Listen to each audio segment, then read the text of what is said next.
शाम आपके लिए मुबारक हो।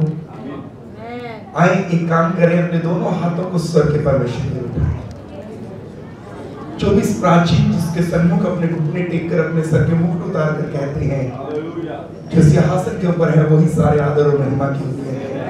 मैं अपने हाथों को उठाकर एक बार जोरदार ताली जाके सारा आदर उसी को दूंगा से पूछा जिसका नाम यीशु मसीह है। जोर से जोर से जोर से जोर से और जोर से ताली बजाएं, और जोर से ताली बजाएं।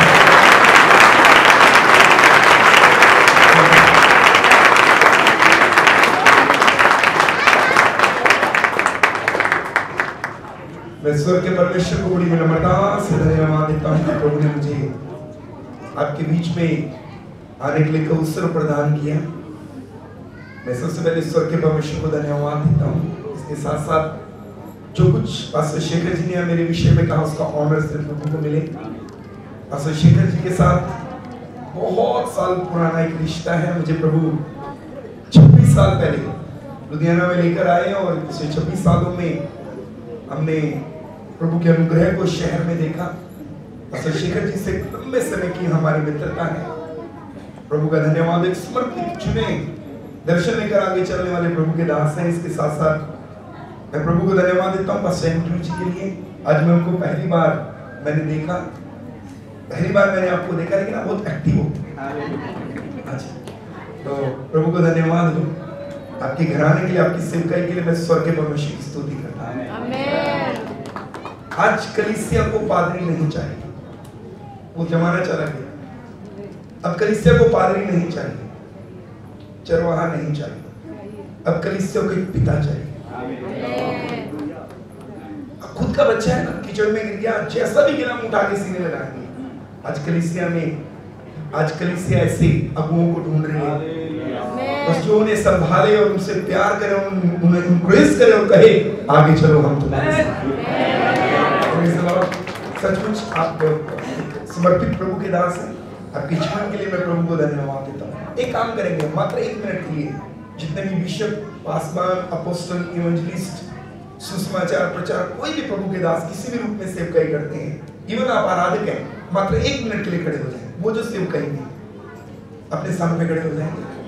पासवान, बिशप साहिबान, बिशप साहब, आराधक, इवेंजलिस्ट, जितने भी हमारे बीच में प्रभु की सेवकाई में है, मात्र 1 मिनट के लिए खड़े हो जाएं।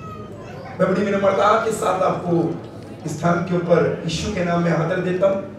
और बाइबल में लिखा है जो प्रभु के दास है वो दुगने आदर के होंगे जो प्रभु के वचन की सेवकाई करते हैं। क्यों ना इन श्रेष्ठ उत्तम प्रभु के सेवकों के लिए एक जोरदार ताली बजा के इनके जीवन में जोर से ताली बजा के हमारे आदरणीय बिशप सर हमारे बीच में, उनके लिए प्रभु को धन्यवाद। यहाँ पर कई ऐसे भाई बहन हैं जिन्हें मैं व्यक्तिगत रीति से जानता हूँ। ब्रदर अशोक जी के लिए धन्यवाद, थैंक यू। डॉक्टर प्रेम के लिए, सिस्टर के लिए धन्यवाद। सारा आदर प्रभु को मिले। मेरे साथ लुधियाना से पास्टर अनवर आए हैं, ब्रदर यूसुफ आए हैं, उनके जीवन के लिए भी मैं प्रभु को धन्यवाद देता हूँ। बिना समय गवाए मैं जानना चाहता हूँ कि मेरा समय कितना है, ताकि हम अपने समय में रहकर प्रभु के वचन की सेवकाई कर पाए। 1 मिनट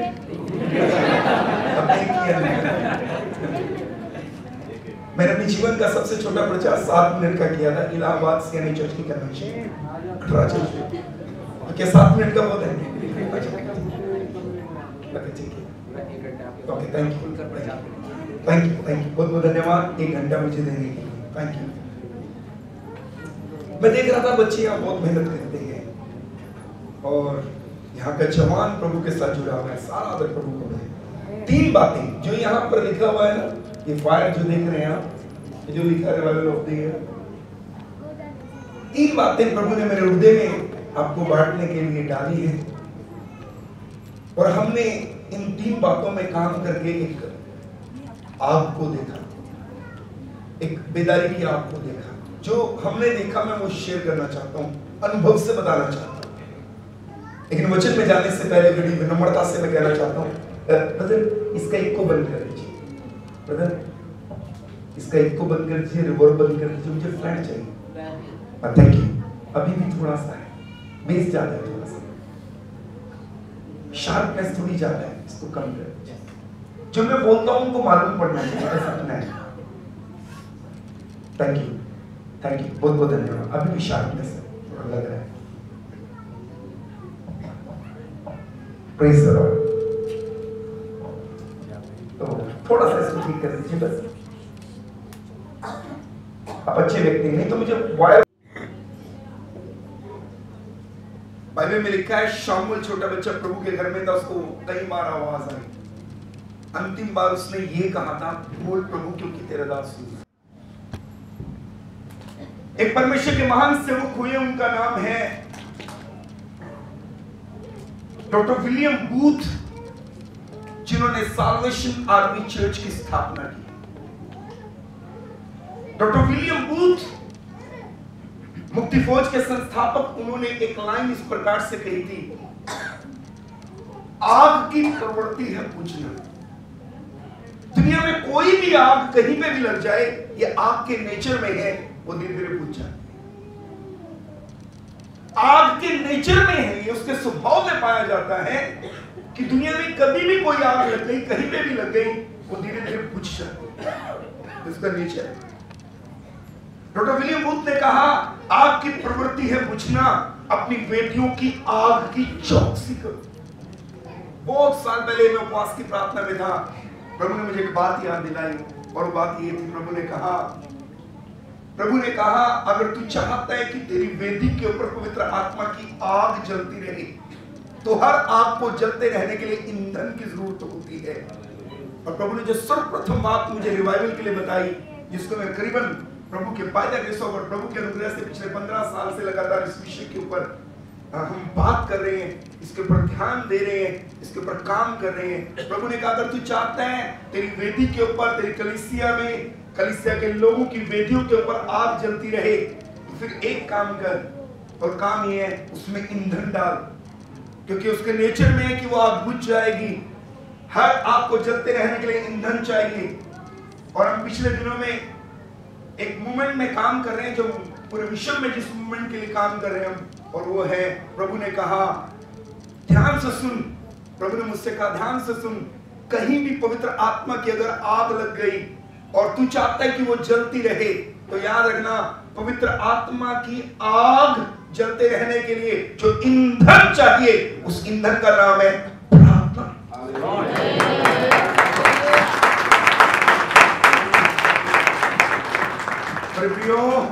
ये वो भेद है, ये वो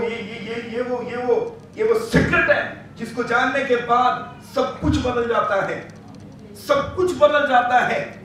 जहां पर प्रार्थनाएं हैं, जहां पर प्रार्थनाएं लगातार चलती रहती हैं, वहां पर पवित्र आत्मा की वेदी की आग कभी बुझ नहीं सकती, क्योंकि पवित्र आत्मा की आग का ईंधन प्रार्थनाएं हैं। और जब तक ईंधन चलता रहेगा, जब तक ईंधन उसमें डलता रहेगा, वो आग जलती रहेगी वेदियों के ऊपर।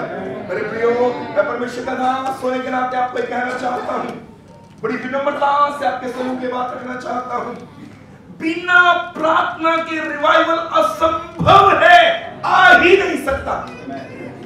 ये एक असंभव काम है, बिना प्रार्थनाओं के कभी भी रिवाइवल नहीं आ सकता। अगर हम चाहते हैं कि हमारे शहर में, हमारे देश में, हमारी सिटी में, अगर हम चाहते हैं कि हमारे गांव में, हमारे मोहल्लों में, हमारे कस्बे में, हमारी कलीसिया में, हमारे परिवार में पवित्र आत्मा की आग निरंतर सुलगती रहे और ये फैलती रहे, तो हमें इसके लिए उस ईंधन को उसमें डालना चाहिए। मैं कुछ कहना चाहता हूं आपको मेरा, क्योंकि 3 बातें बतानी है, इसलिए इसको थोड़ा शॉर्ट करके मैं आपके सामने रखना चाहता हूं। जॉन वेस्ली ने इस प्रकार से कहा, जब एक व्यक्ति पवित्र आत्मा की आग से जलता है तो लोग उसको अपने आप देखने आते हैं। याद रखना, एक झाड़ी थी जिसे मूसा ने देखा और वो जल रही थी और भस्म नहीं हो रही थी। मूसा उसको देखने के लिए खुद उसके पास गया। जॉन वेस्ली कहते हैं, एक व्यक्ति जब पवित्र आत्मा की आग में जलता है, लोग उसको देखने के लिए चले आएंगे। वो जोर से बोलिए हालेलुया, वो जोर से बोलिए हालेलुया। चाहता हूं प्रभु का दास होने के नाते बड़ी विनम्रता से आपसे कुछ इतिहास से करीबन 8 साल लगातार अध्ययन करने के बाद कुछ ऐतिहासिक घटनाएं जो मैंने प्लग करके रखी हैं, मैं उनको आपके साथ शेयर करना चाहता हूं। लगभग 8 साल के पवित्र आत्मा की उपस्थिति में बैठकर, प्रभु की उपस्थिति में बैठकर अध्ययन करने के बाद कुछ तथ्य मेरे सामने आए। मैंने देखा पूरी दुनिया में कहां रिवाइवल आया और उस रिवाइवल के पीछे कारण क्या था। पूरे विश्व के किस कोने में रिवाइवल आया और वो कैसे आया। जब मैंने उसको ध्यान से पढ़ा, मुझे एक ही बात समझ में आई और वो बात मैं आपके साथ शेयर करना चाहता हूँ। मेरे प्रियो, जब भारत और पाकिस्तान एक ही थे, उस समय के अंदर पाकिस्तान के अंदर एक सिटी था, उसका नाम था सियालकोट, और सिटी के अंदर एक व्यक्ति आया जिसका नाम था जॉन हाइड, और उसने सिटी में एक छोटा टेंट लगाया। और तब भारत पाकिस्तान एक ही थे, ये हिंदुस्तान आजादी से पहले की बात है। और उसने उस सिटी के अंदर, सियालकोट सिटी में एक छोटा टेंट लगाया। इसको वहां की भाषा नहीं आती, एक विदेशी व्यक्ति था, और उसने टेंट लगा के घुटने टेक कर आंसुओं से एक प्रार्थना की। उसने कहा, प्रभु मुझे एक दिन की एक आत्मा चाहिए, मुझे एक दिन की एक आत्मा चाहिए, नहीं तो मेरा प्राण ले ले, मुझे जीवित नहीं रहना। मैंने इतिहास में पढ़ा, उसके टेंट में एक व्यक्ति आता और अपना जीवन प्रभु को अर्पण करता। धीरे धीरे उसका टेंट बढ़ने लगा। उसने एक दिन परमेश्वर से कहा, परमेश्वर मैं आपसे माफी मांगता हूँ, मुझे क्षमा कर दीजिए, मैं एक लालची व्यक्ति हूँ, मुझे एक दिन की 4 आत्माएं चाहिए, नहीं तो मुझे जीना नहीं है। यकीन मानिए, मैंने अपनी आंखों से वो इतिहास पढ़ा और मैंने पढ़ा जॉन हाइड के उस टेंट में एक दिन के अंदर 4 लोग आते और अपना जीवन प्रभु को देकर चले जाते। धीरे धीरे वो टेंट बढ़ने लगा और वहां से एक रिवाइवल उठा, जिसे इतिहास के पन्नों में, हमारे भारतीय इतिहास के पन्नों में सियालकोट का रिवाइवल कहते हैं। मैं आपको बताना चाहता हूं, वो व्यक्ति जिसका नाम जॉन हाइड था, उसने इतनी प्रार्थनाएं की। जब आप लुधियाना से फिरोजपुर की ओर जाते हैं, रास्ते में एक सिटी आता है, उस सिटी का नाम है मोगा, और मोगा के बस स्टैंड के पास एक चर्च है जो सीएनआई का चर्च है, और उस चर्च का नाम है हाइड मेमोरियल चर्च। हमारी सीएनआई ने कैलवरी चर्च, जो लुधियाना में कैलवरी चर्च है, और वो सीएनआई के द्वारा चलाया जाता है, सीएनआई ने, और मैं आपको कहना चाहता हूँ, चंडीगढ़ डायसिस ने मोगा के चर्च का नाम बदल दिया। उन्होंने उस चर्च का नाम रखा हाइड मेमोरियल चर्च। और इतिहासकार ये कहते हैं, जिस जगह पर जॉन हाइड घुटने टेक के प्रार्थना किया करते थे, वहां जमीन में 2 बड़े-बड़े गड्ढे पड़ गए थे। मैं आपको कुछ कहना चाहता हूँ, जॉन हाइड ने अपनी बुक में, जो किताब मैंने उनकी पढ़ी, उसमें उन्होंने इस प्रकार से लिखा था, जब भी भारत के अंदर, जब भी हिंदुस्तान के अंदर रिवाइवल आएगा, जब भी इंडिया में रिवाइवल आएगा, उसकी शुरुआत उत्तर भारत से होगी। उन्होंने कहा था नदी हमेशा ऊपर से नीचे की ओर जाती है। उन्होंने कहा था जब भी भारत में रिवाइवल आएगा, ये उत्तर भारत से आएगा। आज मैं इस उत्तर भारत में खड़ा होकर आपको एक बात कहना चाहता हूँ, इस हिमाचल और हरियाणा के बॉर्डर के इलाके में खड़ा होकर एक बात कहना चाहता हूँ, जॉन हाइड की प्रोफेसी थी, जब भी भारत में रिवाइवल आएगा, ये इधर से शुरू होगा, नॉर्थ इंडिया से शुरू होगा। अगर आज आप पंजाब के अंदर बड़े-बड़े चर्च देख रहे हैं, अगर आज पंजाब के अंदर एक रिवाइवल देख रहे हैं, अगर आज पंजाब के अंदर हीलिंग और डिलीवरेंस की मिनिस्ट्री देख रहे हैं, मैं कहना चाहता हूं, कोई था जिसने आंसू बहाए थे, वहां पर गुरुओं का बीज बोया था, और वो उनके बोलिए हालेलुया, जोर से बोलिए हालेलुया। आज पंजाब के अंदर हजार लोगों को कलीसियाओं में आते हुए देख रहे हैं। ये जॉन हाइड की घुटने टेक कर आंसुओं से की दुआओं का उत्तर था। बोलिए आमीन, जोर से बोलिए आमीन, ऊंची आवाज से बोलिए आमीन, और जोर से बोलिए आमीन। लोगों ने समय पढ़ने के बाद जॉन हाइड का नाम बदल दिया और उनका नाम बदल के रख दिया गया प्रेइंग हाइड, प्रार्थना करने वाला हाइड। जॉन हाइड का नाम उनके अंतिम समय में बदल के रख दिया गया प्रेइंग हाइड, एक प्रार्थना करने वाला हाइड। मैं आपको कुछ और कहना चाहता हूं, मैं इतिहास के पन्नों में जब मैंने पढ़ा, मैं एक और व्यक्ति से परिचित हुआ जिसका नाम है जॉन नॉक्स। यह व्यक्ति स्कॉटिश था, स्कॉटलैंड में था, और वहां की रानी ने इसको बुला करके कहा, अगर आज के बाद तूने पाप के ऊपर प्रचार किया तो मैं तेरी गर्दन को ऊपर से हटा दूंगी। ये व्यक्ति अपने कमरे में गया और जमीन के ऊपर लौटने लगा। जब मैंने इतिहास के पन्नों में पढ़ा तो मुझे मालूम पड़ा कि जमीन के ऊपर लौटता था अपने कमरे के अंदर, इधर से एक दीवार से दूसरी दीवार की तरफ और दूसरी दीवार से पहली दीवार की तरफ, ये जमीन के ऊपर रोल किया करता था अपने आप को, और रोता रहता था और खाना नहीं खाता था और सोता नहीं था।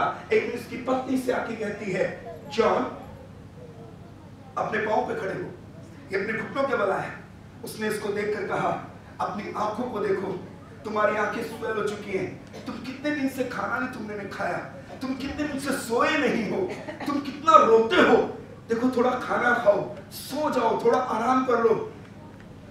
जॉन नॉक्स ने घुटने टेककर अपनी पत्नी को आंसुओं से देखते इस प्रकार से कहा, सुनो, बीती रात मेरे देश स्कॉटलैंड के कितने लोग बिना यीशु को अपना जीवन दिए इस दुनिया से चले गए।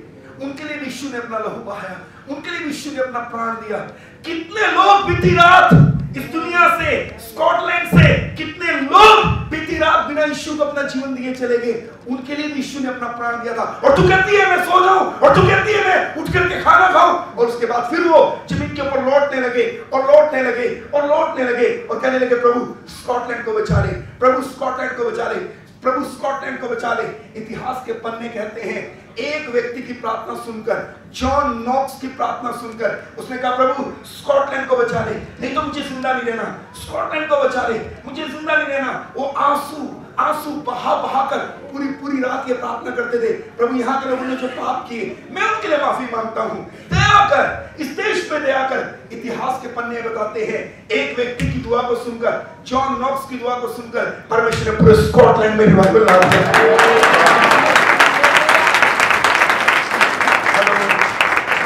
मैं कुछ कहना चाहता हूं, तो पूरा स्कॉटलैंड बेदार हो गया। मैं आपको इतिहास के पन्नों से जल्दी से एक और घटना बताकर आगे बढ़ना चाहूंगा। मैंने सुना अमेरिका के अंदर दुनिया का सबसे बड़ा हीलिंग रिवाइवल आया। यीशु मसीह जी की सेवकाई के बाद अगर इस दुनिया में कोई सबसे बड़ा हीलिंग रिवाइवल, आज तक जब मैं आपके सामने खड़ा हूं, अगर इस दुनिया में कोई सबसे बड़ा हीलिंग रिवाइवल आया तो वो अमेरिका में आया। और उस जगह का नाम है अज़ूसा स्ट्रीट रिवाइवल। ये अमेरिका में आया। और जिस व्यक्ति को प्रभु ने इस रिवाइवल के लिए की पर्सन के रूप में इस्तेमाल किया, उसका नाम था विलियम जे साइमोर। एक व्यक्ति था, उसका नाम था विलियम जे साइमोर। वो छोटे कद का था, देखने में सुंदर नहीं था, कॉलेज में अच्छी पढ़ाई नहीं कर पाया, उसकी वोकैबुलरी सही नहीं थी, वो बोलने में अच्छा निपुण वक्ता नहीं था। लेकिन उस व्यक्ति के पास एक अच्छी बात थी, उसके पास एक अच्छा गुण था। ये क्या हो रहा है?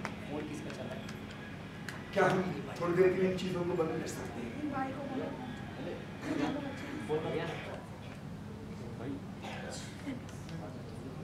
रिक्वेस्ट है मेरी आपसे, प्लीज इसको बंद करें। आप अच्छे व्यक्ति हैं। अमेरिका में रिवाइवल आया, ये दुनिया का सबसे बड़ा हीलिंग रिवाइवल था। इस रिवाइवल के जिस व्यक्ति को प्रभु ने की पर्सन के लिए इस्तेमाल किया, उसका नाम था विलियम जे साइमोर। देखने में सुंदर नहीं, बहुत बड़ा शिक्षित व्यक्ति नहीं है, ओ छोटी हाइट का है और अच्छा वक्ता नहीं है, लेकिन एक अच्छी बात थी इसके अंदर, ये घुटनों के बल आकर करीबन 8 से 10 घंटे लगातार अन्य भाषा बोलकर आंसुओं से प्रार्थना किया करता था। मालूम है इस व्यक्ति के द्वारा जो प्रभु ने रिवाइवल भेजा, उस रिवाइवल का नाम क्या था? अज़ूसा स्ट्रीट रिवाइवल, जिसे अज़ूसा स्ट्रीट रिवाइवल भी कहते हैं। मैंने अपनी आंखों से पढ़ा, मैंने अपनी आंखों इन आंखों के द्वारा इतिहास के पन्नों को पढ़ा, और मैंने पढ़ा उसकी मीटिंग में जो लोग आते थे, इसे स्ट्रीट रिवाइवल मालूम है क्यों कहते हैं?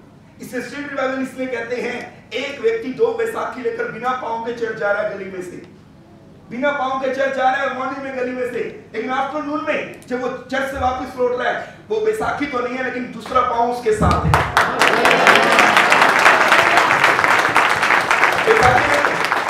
और एक नया पांव उसके साथ है। लोग उस मीटिंग में जाते, लोगों के कटे हुए हाथ नहीं है, निकल कर उंगली बाहर आती, हाथ बाहर आता, नाखून बाहर आते, मीटिंग में बैठे बैठे नए हाथ निकल कर बाहर आते। मैं झूठ नहीं बोलता, परमेश्वर की प्रेजेंस में उसकी बेटी के ऊपर खड़ा हूं, मैंने अपनी आंखों से पढ़ा, बुजुर्ग लोगों के दांत मुंह में निकल कर बाहर आ जाते हैं। मैं आपको कुछ कहना चाहता हूँ, लोग समुद्री जहाजों में भरकर उस रिवाइवल को देखने के लिए वहां आया करते थे। इसने अपने चर्च को तोड़ा और एक अस्तबल को ले लिया जहां घोड़े बांधते हैं, और उसको चर्च में कन्वर्ट कर दिया। कमाल की बात ये थी, इसके चर्च में कोई प्रीचर नहीं था, इसको खुद प्रचार नहीं करना था। एक भी यूट्यूब के ऊपर उसका सरमन मुझे ढंग से नहीं मिला जो उसने कोई बाइबल का कोई गहरा प्रकाशन बताया हो। ओ मैं आपको बताना चाहता हूँ, इनकी चर्च में कोई वक्ता नहीं था, कोई वर्शिप लीडर नहीं था, कोई मीटिंग को चलाने वाला व्यक्ति नहीं था। मैंने अपनी आंख से पढ़ा, जब पवित्र आत्मा जिसको अगुवाई दे वो स्टेज के ऊपर गीत गाना शुरू कर दे, जो बिना पवित्र आत्मा की लीडिंग और गाइडेंस में गा रहा है वो स्टेज के ऊपर जाते गिर जाता था। मैं आपको कुछ कहना चाहता हूँ, एक बड़ा रिवाइवल आया, इसे अज़ूसा स्ट्रीट रिवाइवल कहते हैं। इसे अज़ूसा स्ट्रीट रिवाइवल कहते हैं। विलियम जे साइमोर के पास अच्छा बाइबल ज्ञान नहीं है। अच्छा बाइबल ज्ञान होना बहुत बड़ी बात है और होना भी चाहिए, लेकिन मैं आपको कहना चाहता हूँ इसके पास सबसे बड़ी ताकत थी, सबसे बड़ी ताकत जो प्रभु की ओर से इसको वरदान मिला। ये घंटों घंटों घुटनों पर बैठकर हाथ उठाकर अन्य भाषा बोलकर वो आत्मा में प्रार्थना किया करता था।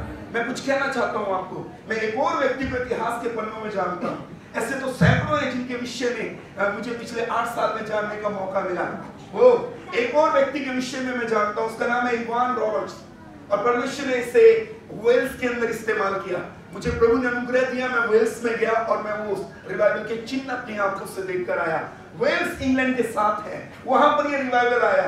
ये व्यक्ति का नाम है यूआन। इसके पिताजी कोयले की खदान में काम किया करते थे और इसके पिताजी ने घर के 2 साल के बच्चे को भी उसकी पर्सनल बाइबल लेके दी थी, हालांकि मजदूर थे, और इनके घर में हर रोज प्रार्थना हुआ करती थी। एक दिन ईवान के पिता का कोयले के खदान में काम करते समय ब्लास्ट में पांव चला गया। अब उसके जगह के ऊपर ईवान को अपने पिता की जगह पर कोयले की खदान में जाके काम करना पड़ा। अब मालूम है क्या करता, ये सुबह में जाकर कोयले की खदान के मुहाने खड़ा हो जाता और जो लोग नीचे जाते उन्हें बाइबल की एक आयत पढ़कर बताता, और जब कोयले की खदान में काम खत्म होता ये उससे पहले ऊपर आ जाता और उनसे पूछता, मैंने आपको सुबह बाइबल की एक आयत बताई थी, प्रभु ने आपसे क्या बात की? और कई लोग इसको धक्का मार के कहते परे हट, और कई लोग कहते जो आयत आपने सुबह हमें बताई प्रभु ने उस आयत के द्वारा मुझसे बात की। ओके, समय बदलता चला गया। एक समय आया इंग्लैंड ने कोयले की खदानें बंद कर दी, अब कोई काम नहीं है। एक दिन सब लोग इकट्ठे होकर दोपहर के 3 बजे से आके कहते हैं ईवान क्यों ना हम इकट्ठे मिलकर प्रार्थना करें। एक प्रार्थना 3 बजे शुरू हुई और लगातार 3 साल तक चलती रही। लगातार 3 साल तक एक दिन भी वो प्रार्थना बंद नहीं हुई, लगातार वहां प्रार्थनाएं चलती रही, लगातार वहां प्रार्थना चलती रही और ये रिवाइवल आया। इसे वेल्स की बेदारी कहते हैं। इतिहास के पन्नों में स्वर्ण अक्षरों से लिखी गई एक बेदारी है, इसे कहते हैं वेल्स की बेदारी, वेल्स का रिवाइवल। मैं आपको कुछ कहना चाहता हूं मेरे प्रियो, एक ट्रू रिवाइवल आप वेल्स में देख सकते थे। ट्रू रिवाइवल का अर्थ मैं क्या बता रहा हूं, वेल्स में जो रिवाइवल आया इसका इंपैक्ट बताना चाहता हूं क्या था। जब मैंने इतिहास के पन्नों में पढ़ा तो मुझे मालूम पड़ा वहां पर लोगों ने सिगरेट पीना बंद कर दिया, शराब पीना बंद कर दिया, सिगरेट के स्टॉल बंद हो गए, शराब के अड्डे बंद हो गए, वेश्यावृत्ति के अड्डे बंद हो गए, डांस बार में काम करने वाली लड़कियों ने शादियां कर ली, देश में क्राइम होना बंद हो गया, जेल खाने खाली हो गए, पुलिस स्टेशन में कोई कंप्लेंट नहीं आती, लोगों ने पाप करना बंद कर दिया, देश की हवाएं बदल गई। इसे एक ट्रू रिवाइवल कहते हैं। लोगों का दिमाग बदल गया, लोग प्रभु की आज्ञा उठाए, बोलिए हालेलुया। लेकिन वेल्स की बेदारी के पीछे जब मैंने इतिहास के पन्नों में पढ़ा तो मुझे पता चला 12 से 14 घंटे के लगभग ये व्यक्ति घुटनों के बल आकर प्रार्थना किया करता था। हर रोज 12 से 14 घंटे लगभग घुटनों के बल आकर ईवान परमेश्वर के सन्मुख बिलका करता था उन खोई हुई आत्माओं के लिए और रो रो के प्रार्थना किया करता था। एक दिन परमेश्वर के महान सेवक डॉक्टर बिली ग्राहम जी से किसी ने पूछा, अगर आप मरने वाले हैं और आपकी मृत्यु से पहले परमेश्वर आखिरी पल में आपको कहे मैं तुझे 3 साल और देता हूं, क्या करोगे? डॉक्टर बिली ग्राहम वो परमेश्वर के दास थे जिन्होंने दुनिया में यीशु मसीह को लेकर एक बड़ा प्रभाव वो लेकर आए और कई देशों के राष्ट्रपति उनको अपने घर खाने पे बुलाते और बिली ग्राहम के विषय में ऐसा कहा जाता है ये अमेरिका के राष्ट्रपतियों का पादरी है। ओके, मैं आपको कहना चाहता हूं बिली ग्राहम से एक बार किसी ने पूछा, अगर आप मरने वाले हैं और कुछ पल पहले प्रभु आपको कहे मैं तुझे 3 साल और दे देता हूं, क्या करोगे? डॉक्टर बिली ग्राहम ने मुस्कुरा के कहा, अगर मेरी मृत्यु के समय परमेश्वर मुझे कहे कि मैं तुझे 3 साल और देता हूं तो मैं 2 साल 9 महीने बंद कमरे में बैठकर प्रार्थना करूंगा, 3 महीने घर से बाहर जाकर प्रचार करूंगा। उसे प्रेम की वैल्यू पता, उसे प्रार्थना की वैल्यू। हेलो, कोई जोर से बोलेगा हालेलुया? कोई जोर से बोलेगा हालेलुया?